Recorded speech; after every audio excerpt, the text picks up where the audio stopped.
MCN ന്യൂസിലേക്ക് സ്വാഗതം. പ്രധാന വാർത്തകൾ. റിപ്പബ്ലിക്കൻ സ്ഥാനാർത്ഥികളുടെ പോരാട്ടം തുടരുന്നു. നാളെ വാഷിംഗ്ടൺ പ്രൈമറി ഹിതപരിശോധന. പ്രതിരോധ വകുപ്പ് കൈകാര്യം ചെയ്യുന്നതിൽ താൻ ദുർബലനല്ലെന്ന് ഒബാമ. തൊഴിലില്ലായ്മ ആനുകൂല്യങ്ങൾ വാങ്ങുന്ന അമേരിക്കക്കാരുടെ എണ്ണം കുറയുന്നു. അമേരിക്കയിൽ നാശം വിതച്ച കൊടുങ്കാറ്റിൽ മരണസംഖ്യ 13ആയി. കൊടുങ്കാറ്റിന് വീണ്ടും സാധ്യത. ഞാൻ അരവിന്ദ്. വാർത്തകൾ വിശദമായി. റിപ്പബ്ലിക്കൻ സ്ഥാനാർത്ഥികളുടെ പോരാട്ടം തുടരുന്നു. നാളെ വാഷിംഗ്ടൺ പ്രൈമറി ഹിതപരിശോധന. സ്ഥാനാർത്ഥികൾ ശുഭപ്രതീക്ഷയിൽ. രാഷ്ട്ര തലസ്ഥാനം തങ്ങളുടെ റിപ്പബ്ലിക്കൻ സ്ഥാനാർത്ഥി ആരാകണമെന്ന് നാളെ പ്രഖ്യാപിക്കും. നിർണായക മിഷിഗൺ അരിസോണ ഹിതപരിശോധനകൾ പൂർത്തിയായ ശേഷം നടക്കുന്ന ആദ്യ ഹിതപരിശോധനയും സൂപ്പർ ട്യൂസ്ഡേ മത്സരത്തിന് മുന്നോടിയായി നടക്കുന്ന അവസാന ഹിതപരിശോധനയുമാണ് വാഷിംഗ്ടണിലേത്. 40 പ്രൈമറി ഡെലിഗേറ്റ്സ് ആണ് ഇവിടെ നിന്നുള്ളത്. ഇവരുടെ പിന്തുണ ഏറെ പ്രാധാന്യമുള്ളതാണ്. നാളെ രാവിലെ മുതൽ ഇവിടുത്തെ ഇലക്ഷൻ നടപടികൾ ആരംഭിക്കും. വൈകിട്ടോടെ ഫലപ്രഖ്യാപനവും ഉണ്ടാകും. വാഷിംഗ്ടണിലെ വിജയം മറ്റു ചില ഫലസൂചനകളിലേക്ക് കൂടിയാണ് വിരൽ ചൂണ്ടുന്നത്. മാർച്ച് 6 നടക്കുന്ന നിർണായക സൂപ്പർ ട്യൂസ്ഡേ പോരാട്ടങ്ങൾക്ക് വഴിമരുന്നാകും ഇവിടുത്തെ മത്സരം. 4 സ്ഥാനാർത്ഥികളുടെയും ജാതകം തന്നെ മാറ്റി എഴുതാനും ഈ 10 സ്റ്റേറ്റുകൾക്കാകും. 7 വിജയങ്ങളുമായി റോംനി തന്നെയാണ് റിപ്പബ്ലിക്കൻ പ്രസിഡന്റ് സ്ഥാനാർത്ഥിത്വ മത്സരത്തിൽ ഒന്നാമത്. 4 വിജയങ്ങളുമായി സാന്റോറോവും 1 വിജയവുമായി ഗിംഗ്റിച്ചും തൊട്ടു പിന്നിലുണ്ട്. 2008 വാഷിംഗ്ടണിൽ വിജയം മക്കൈനായിരുന്നു. അന്ന് അദ്ദേഹം 49.5% വോട്ട് നേടിയാണ് ഇവിടെ നിന്ന് വിജയിച്ചത്. തൊട്ടടുത്തുള്ള മൈക്ക് ഹക്കാബിയേക്കാൾ 1,30,000 വോട്ടുകളുടെ വ്യത്യാസത്തിലാണ് മക്കൈൻ വിജയം സ്വന്തം പേരിലാക്കിയത്. അന്ന് 3ാം സ്ഥാനം നേടിയത് ഇന്നത്തെ മുന്നണി പോരാളിയായ റോംനിയാണ്. 16.3% പേരുടെ പിന്തുണ അന്ന് റോംനിക്കുണ്ടായിരുന്നു. എന്നാൽ ഇത്തവണ വിജയം ആർക്കൊപ്പമെന്നറിയാൻ ഇനി മണിക്കൂറുകളെ ബാക്കിയുള്ളൂ. കാത്തിരിക്കാം. അമേരിക്കയിൽ മുസ്ലിം ആരാധനാലയങ്ങളുടെ എണ്ണം വർദ്ധിക്കുന്നു. 2001-2011 കാലഘട്ടത്തിലാണ് വൻ വർധന രേഖപ്പെടുത്തിയത്. അമേരിക്കയിൽ മുസ്ലിം നേതാക്കളുടെ എണ്ണം വർദ്ധിച്ചെന്ന് റിപ്പോർട്ട്. വേൾഡ് ട്രേഡ് സെന്റർ ആക്രമണത്തിന് ശേഷമുള്ള കാലത്താണ് ശ്രദ്ധേയമായ വർധന. വേൾഡ് ട്രേഡ് സെന്റർ ആക്രമണത്തിന് ശേഷം പ്രതിഷേധങ്ങൾ നേരിടേണ്ടി വന്നെങ്കിലും അമേരിക്കൻ മോസ്കുകളുടെ എണ്ണം കൂടിയെന്നാണ് പുതിയ പഠന റിപ്പോർട്ട്. 10 വർഷം മുമ്പ് 1209 മോസ്കുകൾ ഉണ്ടായിരുന്ന അമേരിക്കയിൽ ഇപ്പോൾ 2016 മുസ്ലിം ആരാധനാലയങ്ങൾ ഉണ്ടെന്ന് ദ അമേരിക്കൻ മോസ്ക് 2011 എന്ന റിപ്പോർട്ട് വ്യക്തമാക്കി. ആഫ്രിക്കയിലും ഇറാഖിലും മറ്റു രാജ്യങ്ങളിൽ നിന്നും കൂടുതൽ മുസ്ലിം കുടിയേറ്റക്കാർ അമേരിക്കയുടെ സബർബുകളിൽ പാർക്കാൻ എത്തിയതിനെ തുടർന്നാണിത്.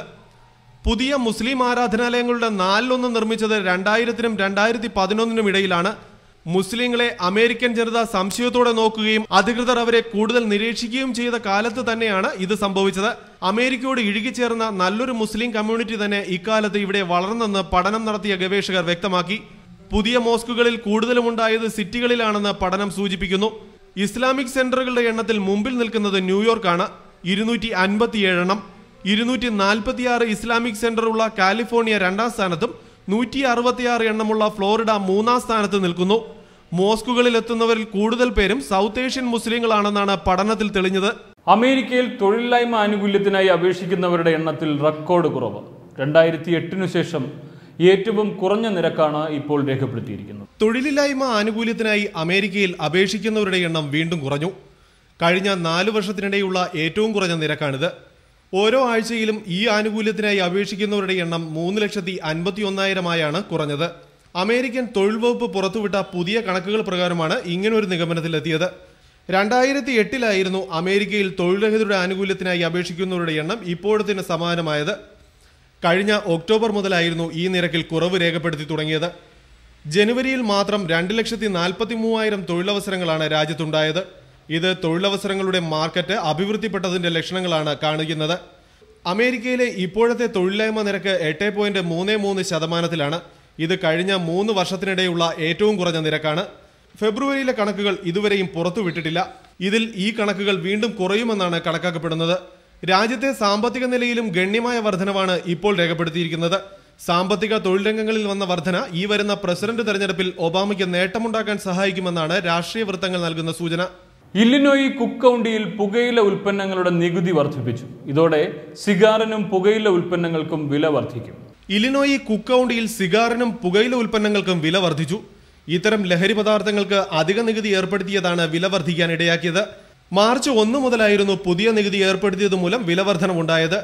ഇതുകൊണ്ട് തന്നെ പുകവലി ശീലമുള്ളവരുടെ പോക്കറ്റിന്റെ ഭാരം ഇനി മുതൽ കുറയുമെന്ന് സാരം. വലിയ സിഗാറിന് 25 സെന്റും ചെറുതിന് 5 സെന്റും വർദ്ധിച്ചു. വായ്ക്കകത്തിട്ട് ചവയ്ക്കാവുന്ന പുകയില ഉൽപ്പന്നങ്ങൾക്ക് 1 ഔൺസിന് 30 സെന്റ് വരെ അധിക വില കൊടുക്കേണ്ടി വരും. ഇതുവഴി $9 മില്യൺ അധിക നികുതി വരുമാനമാണ് കുക്ക് കൗണ്ടി അധികൃതർ ലക്ഷ്യമിടുന്നത്. ഇത് പ്രദേശത്തെ സാമ്പത്തിക നിലയിൽ മെച്ചമുണ്ടാക്കുമെന്നും അധികൃതർ പ്രത്യാശപ്പെടുന്നു. പുകവലി ശീലത്തിൽ നിന്നും ജനങ്ങളെ പിന്തിരിപ്പിക്കാനും ഈ ഉയർന്ന വില സഹായകമാകുമെന്നാണ് കണക്കുകൂട്ടുന്നത്. കടുത്ത സാമ്പത്തിക പ്രശ്നങ്ങളിലേക്ക് നീങ്ങിക്കൊണ്ടിരിക്കുന്ന ഇലിനോയി സ്റ്റേറ്റിന് ഇതൊരു ചെറിയ ആശ്വാസത്തിന് വക തരുന്നു. അമേരിക്കയിൽ കഴിഞ്ഞ ദിവസം ഉണ്ടായ കൊടുങ്കാറ്റിൽ മരിച്ചവരുടെ എണ്ണം 13ആയി. വീണ്ടും ശക്തമായ കാറ്റിന് സാധ്യതയുള്ളതായി നാഷണൽ വെതർ സർവീസ്. അമേരിക്കയുടെ മധ്യ പടിഞ്ഞാറൻ മേഖലയും തെക്കൻ മേഖലയും ചുഴലിക്കാറ്റിന്റെയും കനത്ത മഴയുടെയും ഭീഷണിയിൽ. ഈ ആഴ്ചയുടെ തുടക്കത്തിൽ മധ്യ പടിഞ്ഞാറൻ അമേരിക്കയിലും തെക്കൻ അമേരിക്കയിലും വീശിയടിച്ച 33ഓളം കൊടുങ്കാറ്റുകളിൽ 13 ജീവനുകളാണ് പൊലിഞ്ഞത്. ഇത്തരത്തിലുള്ള കാലാവസ്ഥയാണ് വെള്ളിയാഴ്ചയും ഉണ്ടാകാൻ പോകുന്നതെന്നാണ് കാലാവസ്ഥാ പ്രവചനം. ഒഹിയോ താഴ്വര മുതൽ തെക്കോട്ടുള്ള ഒരു വലിയ പ്രദേശം കൊടുങ്കാറ്റ് ഭീഷണിയിലാണ്. വ്യാഴാഴ്ച മാത്രമാണ് ഈ വാരത്തിൽ അല്പം ഭേദപ്പെട്ട കാലാവസ്ഥ രേഖപ്പെടുത്തിയത്. ഈ ദിവസം 8 കൊടുങ്കാറ്റുകളാണ് ഉണ്ടായത്. ഇതിൽ എല്ലാം തന്നെ അലബാമയിലും ജോർജിയയിലുമായിരുന്നു. വ്യാഴാഴ്ച രാത്രി ശാന്തമായിരുന്നു എങ്കിലും വെള്ളിയാഴ്ച ഉച്ചയോടെ സെന്റ് ലൂയിസ് പ്രദേശത്ത് ശക്തമായ കാറ്റ് വീശുമെന്നാണ് നാഷണൽ സ്റ്റോം പ്രഡിക്ഷൻ സെന്ററിലെ കാലാവസ്ഥാ നിരീക്ഷകർ റിച്ച് തോംസൺ പറഞ്ഞത്. ശക്തമായ ഇടിയോടുകൂടിയ മഴ ഒഹിയോയിലും ടെന്നീസി താഴ്വരയിലും ഉണ്ടാകുമെന്നും മണിക്കൂറിൽ 75 മൈൽ വേഗതയുള്ള കാറ്റ് ഈ പ്രദേശങ്ങളിൽ വീശാൻ സാധ്യതയുണ്ടെന്നുമാണ് നാഷണൽ വെതർ സർവീസ് റിപ്പോർട്ട് ചെയ്യുന്നത്. കെൻഡക്കി പ്രദേശത്ത് കൂടുതൽ ശക്തമായ കാറ്റാണ് പ്രതീക്ഷിക്കുന്നതെന്നും ഈ പ്രദേശത്ത് നേരത്തെ ഉണ്ടായിരുന്നതിനേക്കാൾ കൂടുതൽ നാശനഷ്ടങ്ങൾ ഉണ്ടാവാൻ സാധ്യതയുണ്ടെന്നും കാലാവസ്ഥാ പ്രവചന കേന്ദ്രം അറിയിച്ചു. മയക്കുമരുന്ന് കുത്തിവെക്കുന്നവരിൽ HIV ബാധിതരുടെ എണ്ണം കുറയുന്നു. US സെന്റർ ഫോർ ഡിസീസ് നടത്തിയ പഠനത്തിലാണ് ഈ കണ്ടെത്തൽ. മയക്കുമരുന്ന് വെയിനിൽ കുത്തിവെക്കുന്നവരിൽ നടത്തിയ പഠനത്തിലാണ് ഇവരിലുള്ള HIV ബാധിതരുടെ എണ്ണത്തിൽ 1990-നെ അപേക്ഷിച്ച് പകുതിയായി കുറഞ്ഞത് ശ്രദ്ധയിൽപ്പെട്ടത്. US centre for disease control ആണ് പഠനം നടത്തിയത്. എന്നാൽ ഒരേ സൂചി ഉപയോഗിച്ച് ഒന്നിലധികം പേർ കുത്തിവെക്കുന്ന രീതി ഇപ്പോഴും മയക്കുമരുന്നിന് അടിമകളായവരിൽ ഉണ്ടെന്നാണ് ഈ സർവേയും തെളിയിക്കുന്നത്.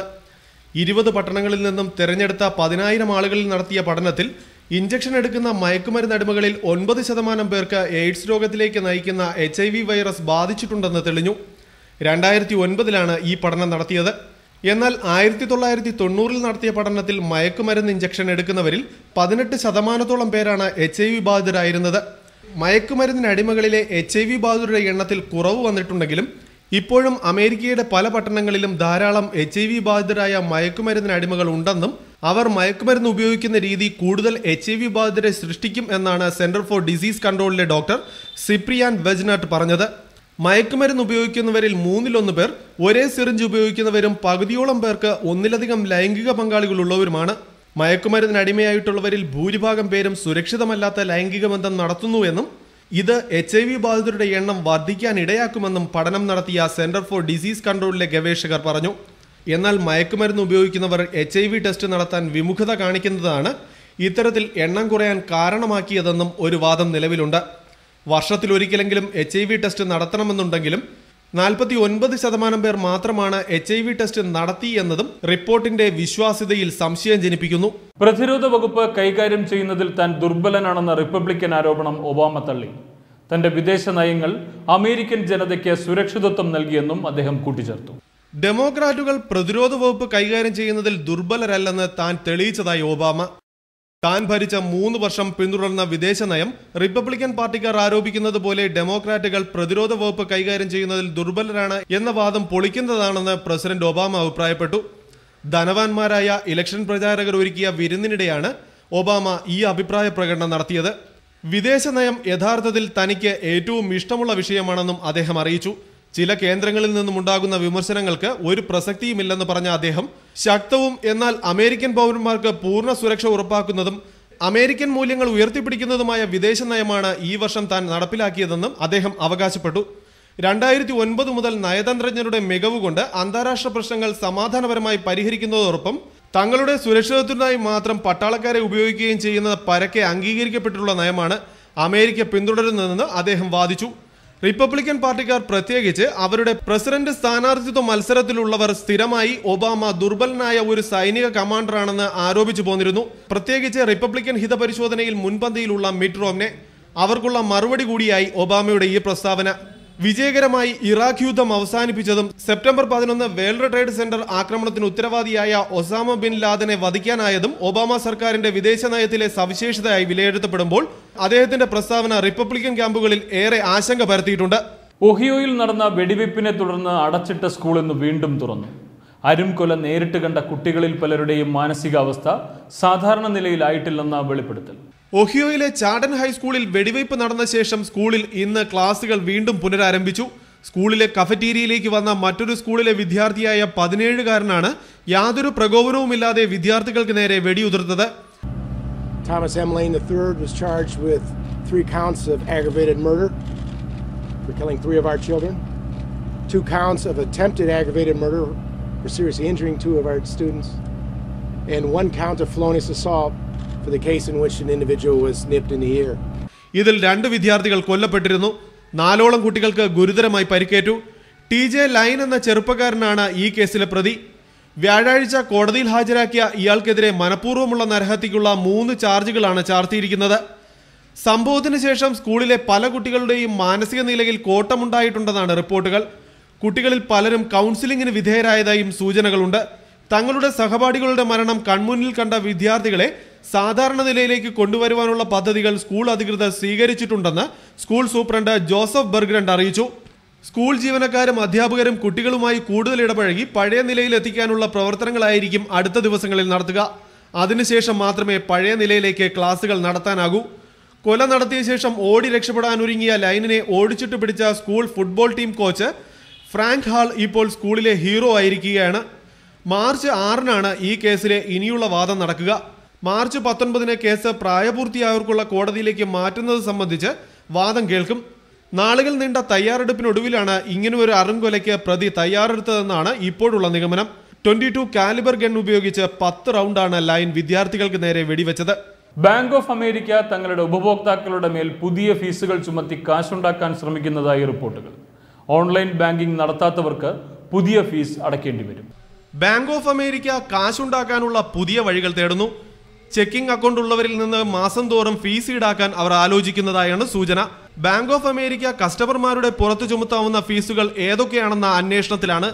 ഡെബിറ്റ് കാർഡ് ഉപയോഗിക്കുന്നവർ മാസം $5 ഫീസ് നൽകണം എന്ന ഉത്തരവ് പിൻവലിച്ചതിന് പിന്നാലെ പുതിയൊരു ഫീസ് ഏർപ്പെടുത്തുന്ന കാര്യം പ്ലാൻ ചെയ്യുന്നുവെന്നാണ് വാർത്ത. ചെക്കിംഗ് അക്കൗണ്ട് ഉള്ളവരെയാണ് ഇപ്രാവശ്യം നോട്ടമിട്ടിരിക്കുന്നത്. ഓൺലൈൻ ബാങ്കിംഗ് നടത്താൻ തയ്യാറല്ലാത്തവർക്ക് ഒരു നിശ്ചിത ഫീസ് മാസം തോറും ചുമത്തുന്ന കാര്യം ബാങ്ക് പരിഗണിച്ചു വരികയാണ്. ഇവർ മാത്രമല്ല, നിശ്ചിത തുക ബാങ്ക് ബാലൻസ് ഇല്ലാത്തവർക്കും ഇത് ബാധകമായേക്കും. സൂചനകൾ പുറത്തു വന്നെങ്കിലും ബാങ്ക് അധികൃതർ ഇതുവരെയും ഇതിനോട് പ്രതികരിച്ചിട്ടില്ല. ഇനി ഒരിടവേള.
ഇടവേളയ്ക്ക് ശേഷം വാർത്തകൾ തുടരുന്നു. ഇനി മലയാളി കമ്മ്യൂണിറ്റി വാർത്തകൾ.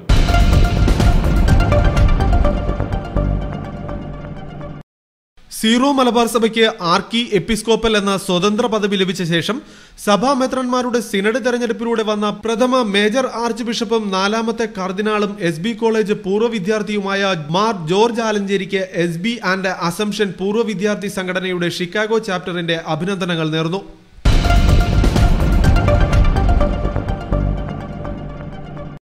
സെന്റ് അൽഫോൺസ കാത്തലിക് ദേവാലയത്തിൽ മുരിങ്ങൂർ ഡിവൈൻ ധ്യാന കേന്ദ്രം director reverend father George Panakkal നടത്തുന്ന ധ്യാനം ഇന്നും നാളെയും നടക്കും. ഈ ധ്യാനത്തിലേക്ക് ഏവരെയും സ്വാഗതം ചെയ്യുന്നതായി ഇടവക വികാരി ഫാദർ എബ്രഹാം പുതിയപറമ്പിൽ അറിയിച്ചു.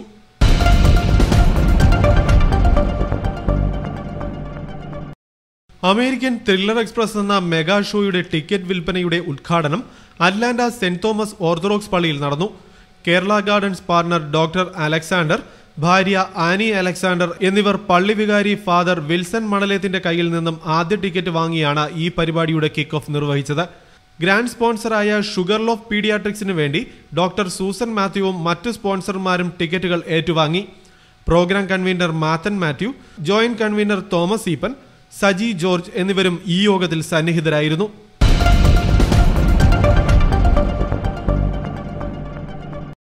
പാല കണ്ണന്തറയിൽ മാത്യു ജോസഫ് ന്യൂജേഴ്സിയിൽ അന്തരിച്ചു. അദ്ദേഹത്തിന് 56 വയസ്സായിരുന്നു. ഇന്ന് പരേതന്റെ മൃതദേഹം East Millstone Saint Thomas Syro Malabar ദേവാലയത്തിൽ പൊതുദർശനം നടത്തുകയാണ്. നാളെ രാവിലെ 8:30 East Millstone Saint Thomas Syro Malabar ദേവാലയത്തിൽ വെച്ച് വിശുദ്ധ കുർബാനയും സംസ്കാര ശുശ്രൂഷകളും നടത്തപ്പെടും. തുടർന്ന് 11 മണിക്ക് സെന്റ് ബെർണാഡ് കാത്തലിക് സെമിത്തേരിയിൽ സംസ്കാരം നടക്കും.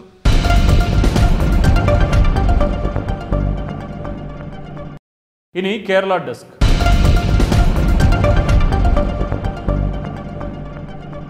അടിസ്ഥാന സൗകര്യ വികസനത്തിന് പ്രാധാന്യം നൽകിക്കൊണ്ടുള്ള ഉമ്മൻചാണ്ടി സർക്കാരിന്റെ പുതിയ നയപ്രഖ്യാപനം ഗവർണർ HR ഭരദ്വാജ് പ്രഖ്യാപിച്ചു. തിരഞ്ഞെടുപ്പ് പെരുമാറ്റച്ചട്ടം നിലനിൽക്കുന്നതിനാൽ ജനപ്രിയ പദ്ധതികളൊന്നും പ്രഖ്യാപിച്ചിട്ടില്ല.